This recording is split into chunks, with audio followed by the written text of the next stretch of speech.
একবার বন্ধ হলে শব্দ হয় না, শুধু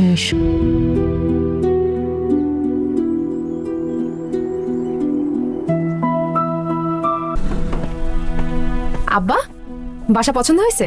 এই এত বড় বাড়ির কোনো দরকার ছিল? আপু, বারান্দার রুমটাতে তাহলে আমি ঢুকে গেলাম, পছন্দ হয়েছে। মানে কি আপু, এই রুমটাতে কিন্তু আমি থাকবো। দেখ কি শুরু করেছে ঝগড়া।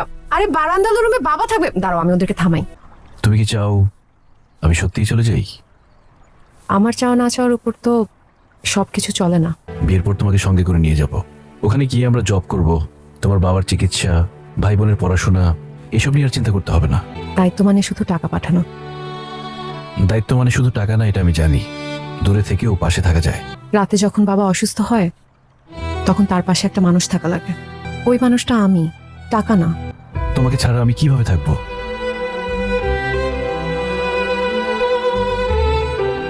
থাকা যায় না হিত। তাহলে আমি দেশের বাইরে যাব না, বিদেশে যাওয়া ক্যান্সেল করে দিই। না, একদম না। তোমার চোখে যে ভবিষ্যৎ দেখেছি সেটা আমার জন্য নষ্ট হয়ে যাক, এটা আমি কোনোদিন মেনে নিতে পারবো না। ভবিষ্যৎ দিয়ে কি হবে যদি সেখানে তুমিই না থাকো? তুমি আমাকে ভুলে যাও। খুব সহজে বললা ভুলে যাও। ভুলে যাওয়াটা কি এতই সহজ? শুধু একবার বলো তুমি আমাকে ভালোবাসো না, আমি চলে যাব। এই একটা কথাই আমি মিথ্যা বলতে পারি না।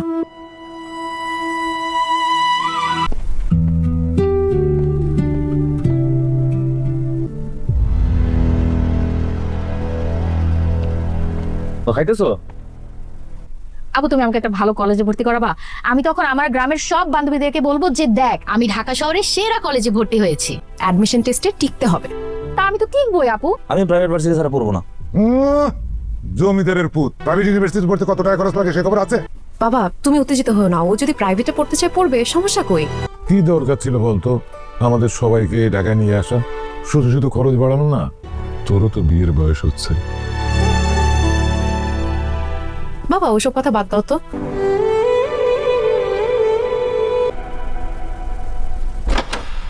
স্যার আসসালামু আলাইকুম। সরি স্যার, আসতে একটু লেট হয়ে গেল। অফ ডে তো আজকে, আমি বুঝতে পারিনি যে আপনার ফাইলটা এত আর্জেন্ট লাগবে। তোমাকে আজকে দেখতে অনেক সুন্দর লাগছে। আর ফাইল, এটা তো একটা বাহানা। স্যার আমি তাহলে যাই, স্যার ফাইল দিয়ে গেল। কোথায় যাবে? ঘরে আসো, চলো কফি খাই। ম্যাডাম বাড়িতে আছেন? দেখো, আমি খুব ভালো একটা মুডে আছি। এই ম্যাডামের নামটাকে নিয়ে আমার মুডটাকে প্লিজ নষ্ট করো। আরে সারা জীবন কি কাজই করবে নাকি? হ্যাঁ, কিছু কোয়ালিটি টাইম পাসের প্রয়োজন আছে। স্যার আমি আসি। আরে আসো। স্যার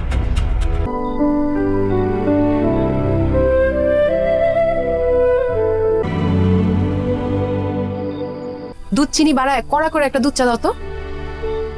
আজকে আমার মায়ের অনেক খুশি খুশি লাগতেছে। কি ব্যাপার? আমি তো চাকরি পেয়ে গেছি। আলহামদুলিল্লাহ, খুবই খুশি সংবাদ। ভাইয়ার ভার্সিটিতে সব বন্ধু বান্ধবের বাইক আছে, কিন্তু ভাইয়ারই বাইক নাই। তুমি ভাইয়ার একটা বাইক কিনে দাও না। আচ্ছা, আপনারা ভ্যান নিয়ে এক জায়গায় দাঁড়ায় থাকেন কেন? বাসার নিচে নিচে যাইতে পারেন না? রান্না করতে বসে চেয়ে দেখি কাঁচামরিচ নাই। আমার কত কষ্ট করে এত দূর হেঁটে আসতে হইলো।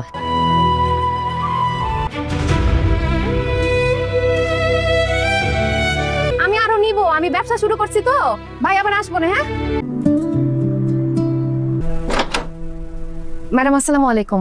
ওয়ালাইকুম আসসালাম। ম্যাডাম, আমার কাছে কাঁচা সবজি আছে, আপনার কিছু লাগবে?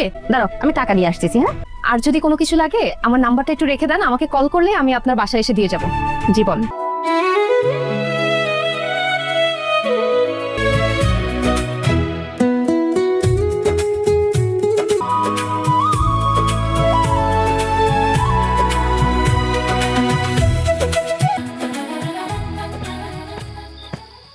এক দুই তিন, পছন্দ হয়েছে? হ্যাঁ, খুব সুন্দর। অর্ডার ছিল সবজি, আমি কি অর্ডারটা কনফার্ম করবো? ম্যাম, আধা ঘন্টায় পারছি না, আমরা 1 ঘন্টার মধ্যে আপনার লোকেশনে পাঠিয়ে দিচ্ছি। জি, থ্যাংক ইউ। কি করিস? কাজ করতেছি। তুই আমার অফিসে হঠাৎ? কিছু লাগবে? না, এই হয়েছে কি, আমার আসলে 2000 টাকা লাগবে, ওই যে বন্ধুদের নিয়ে ঘুরতে যাব। বাবা, ওষুধ খাইছো? আপু, সুখবর আছে। কিসু খবর? আপনার চাকরি হয়ে গেছে। বাহ, বাবা, চাকরি হয়েছে। এখন আর তোমাদের কোনো কষ্ট নেই।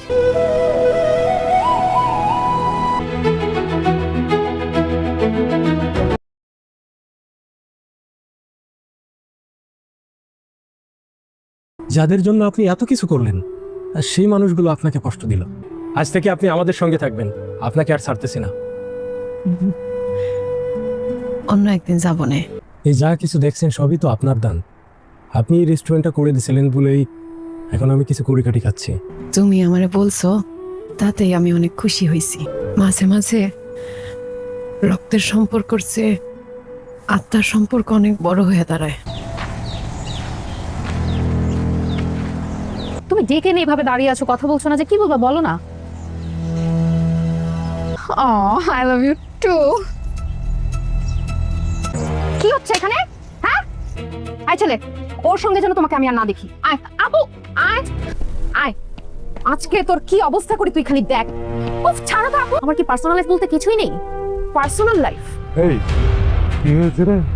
আমি আমার একটা ফ্রেন্ডের সাথে রাস্তায় দাঁড়িয়ে কথা বলছিলাম, সেই সময় তোমার মেয়ে গিয়ে কোনো কিছু না জেনে বুঝে আমার ফ্রেন্ডকে অপমান করছে, দেন সেখান থেকে আমাকে বাসায় টেনে হিচড়ে নিয়ে এসেছে। বাবা, এতগুলো টাকা খরচ করে ওকে কোচিং এ পাঠাচ্ছি, কলেজে পাঠাচ্ছি, সে কোচিং এর নাম করে রাস্তাঘাটে তার বয়ফ্রেন্ডের সাথে প্রেম করতেছিল। এখানে আমি কোনো কিছু বলতে পারবো না? এই যে শুরু হয়ে গেল, হ্যাঁ, ঘ্যান ঘ্যানানি প্যান প্যানানি। আরে আপু, তুমি যেহেতু এতই করো, তাহলে এটা নিয়ে এত গান গাওয়ার কি আছে? আসো, এই যে আমার আব্বা, সালাম করো সালাম করো। কি বিয়ে করে ফেললাম। বাবা, আমি অফিসে যাচ্ছি। কি ব্যাপার, এখনো ঘুমাইতেছো? বাবা ওঠো। বাবা কত মনে, বাবু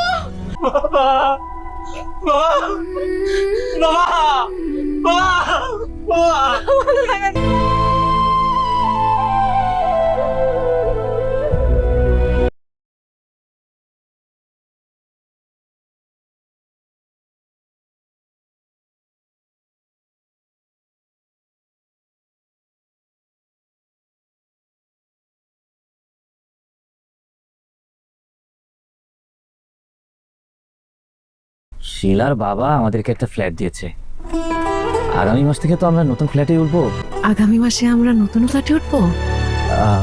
আমরা বলতে আমি আর শিলা। আমি দেখো আপু, আমাদের ফ্ল্যাটটা কিন্তু খুব বেশি বড় না, মাত্র 3টা রুম। আমাদের গ্রামের বাড়ি তো ফাঁকাই পড়ে আছে, তুমি ওখানে চলে যাও না। আর আমরা তোমার সংসারে আর কতদিন থাকবো? আমার সংসার আর তোদের সংসার কি? এটা আমাদের সংসার না, এটা তোমার সংসার। বুঝতে পারছি না তোরা হঠাৎ করে কেন এভাবে কথা বলছিস। তোদের কথা চিন্তা করে আমি কখনো নিজে সংসার করি নাই। তখন আমরা ছোট ছিলাম, আমাদের দেখাশোনা করা তোমার দায়িত্ব ছিল, তুমি জাস্ট তোমার দায়িত্বটা পালন করেছো। প্রয়োজন শেষে যখন একটা মানুষের আর কিছু দেওয়ার থাকে না, তখন সে খুব বিরক্তিকর হয়ে যায়। তোদের কথা চিন্তা করে আমি কারো কথা শুনি নাই। আমাকে এরকম একটা পরিস্থিতিতে পড়তে হবে এটা আমি কোনোদিন কল্পনা করি নাই।